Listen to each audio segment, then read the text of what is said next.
বাঙালিরা বড়ই ভাগ্যবান।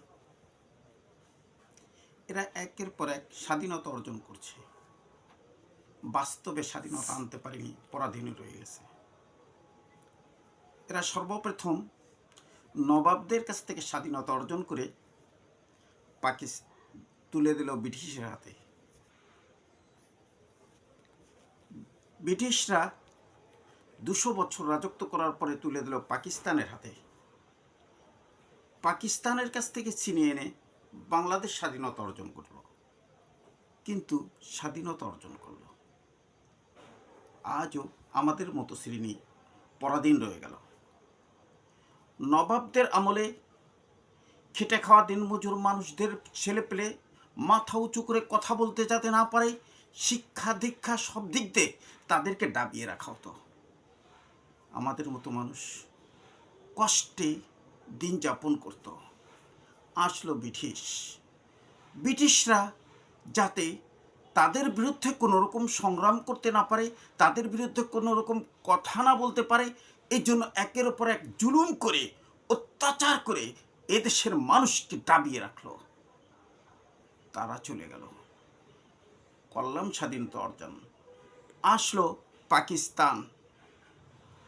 পাকিস্তান অফিস পোস্টের থেকে নিয়ে বড় বড় পোস্টে সমস্ত তাদের লোককে বসানো হলো, বাঙালিকে বসানো হলো না, যাতে কোনো দিন তাদের উপরে কথা না বলতে পারে। তাদের কাছ থেকে আমরা স্বাধীনতা অর্জন করে ছিনিয়ে নিয়ে আনলাম বাংলাদেশ এনে আমরা কি স্বাধীনতা অর্জন করেছি? আজ আমাদের মতো ছেলেপেলে কষ্ট করে লেখাপড়া শিখে তাদেরকে যখন চাকরির আসনে বসানো হয়, তখন বলা হয় 15 লাখ লাগবে, 20 লাখ লাগবে, আমরা দিতে পারি না। আমাদের পোলাপান সেই কৃষক ঠেলা গাড়ি চালায়, রিক্সা চালায়, ভ্যান চালায়, দিন মজুরি করে, তারা চাকরি পায় না। অর্থাৎ আমরা বড়ই ভাগ্যবান, কারণ এদেশ আমাদের জন্য না। স্বাধীনতা আমরা আজও পাইনি, আগেও পাইনি, কোনোদিন পাবো বলে কোনো ধারণাই নাই। আমি চাই এর থেকে পরিত্রাণ।